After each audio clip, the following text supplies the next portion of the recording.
Série de vidéos sur la loi normale. Nous allons d'abord commencer par une première vidéo qui va poser quelques rappels sur la loi binomiale. Et là, il s'agit d'un rappel rapide. Le principe de la loi binomiale, c'est d'avoir une expérience où il n'y a que deux issues, une qu'on va appeler succès, une qu'on va appeler échec, et cette expérience-là, on peut la répéter un certain nombre de fois. Donc, on va répéter n fois, ça va être un premier paramètre, le nombre d'expériences, n fois la même expérience, avec seulement deux issues, le succès, on va appeler sa probabilité de succès P, et donc l'échec, la probabilité complémentaire 1 moins P. C'est-à-dire, on prend un exemple tout simple, si on joue 3 fois un jeu de pile ou face, avec une probabilité de succès à chaque fois égale à 0,3, le calcul de probabilité va être régi par la loi binomiale, puisqu'on va jouer 3 fois, donc mon nombre d'expériences est 3, et la probabilité de succès à mon jeu est égale à 0,3. La situation est assez simple, on peut la représenter par un arbre pondéré, et donc on commence au début avec une première expérience, 0,3 succès, 0,7 échec, c'est mon premier tirage, un deuxième tirage avec à nouveau deux issues à chaque fois, succès, échec, et un troisième tirage. Donc on a donc ici en colonne le nombre de tirages. On a donc n est égal à 3 et p est égal à 0,3. Pour un petit n, jusqu'à 3, l'arbre est encore assez raisonnable. On imagine bien que pour des n égale à 7, 8, 9, l'arbre va devenir tentaculaire. Il nous faudra modéliser autrement pour résoudre ces problèmes-là. Et donc définir une loi de probabilité, ici la loi binomiale, ça va être définir une variable aléatoire qu'on va appeler grand X, et qui va être associée au nombre k de succès dans mes n expériences.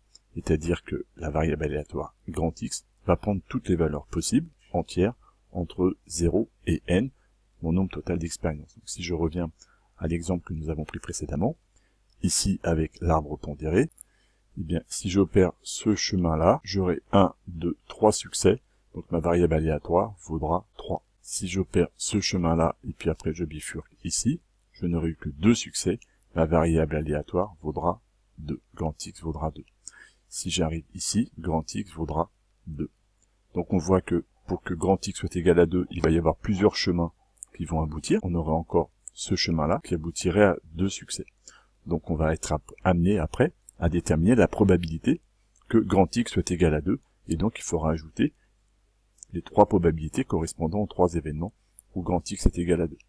Pour déterminer la probabilité que grand X soit égal à 3, il n'y aura qu'un seul chemin, avoir 3 succès parmi 3 expériences consécutives, il n'y a qu'un seul chemin, donc la probabilité de P de X est égale à 3 sera uniquement déterminée par ce chemin-ci.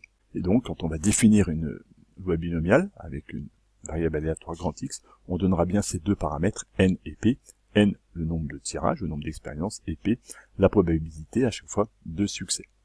Donc les probabilités se calculent avec une calculatrice ou avec un tableur. Pour la probabilité de grand X est égale à k et la probabilité d'obtenir donc exactement k succès parmi n expériences.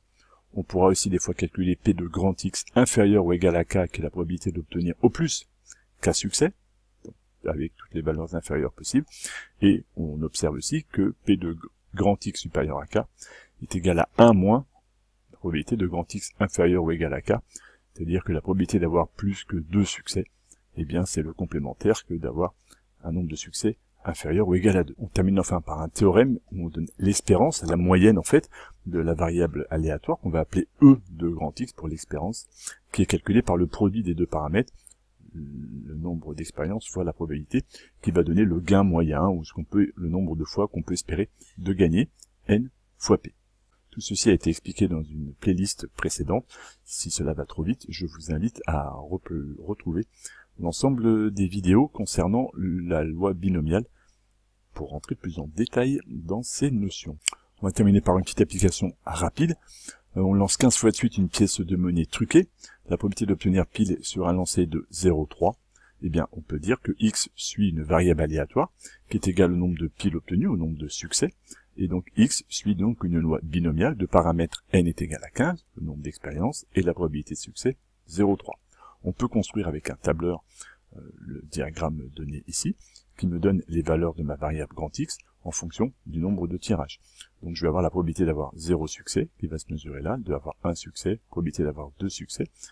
Quand X est égal à 3, ça voudra dire 3 succès, 4, 5, 6. Et donc les valeurs grand X X prend toutes les valeurs comprises entre 0 et Et 15, on pourrait continuer, là le graphique ne va pas jusqu'à 15, puisque de toute façon, la probabilité d'avoir 14 ou 15 succès est infinitésimale, et donc n'est plus représentée graphiquement. Et on pourrait calculer l'espérance. L'espérance, c'est le nombre d'expériences 15 fois la probabilité 0,3, soit 4,5, c'est-à-dire que on pourrait dans cette expérience-là, en jouant 15 fois avec une proba de 0,3, eh ben on peut espérer gagner 4,5 fois, entre 4 et 5 fois, et on voit que graphiquement, c'est ce qui ressort, c'est donc le gain majoritaire, celui qu'on peut escompter, majoritairement pouvoir espérer gagner.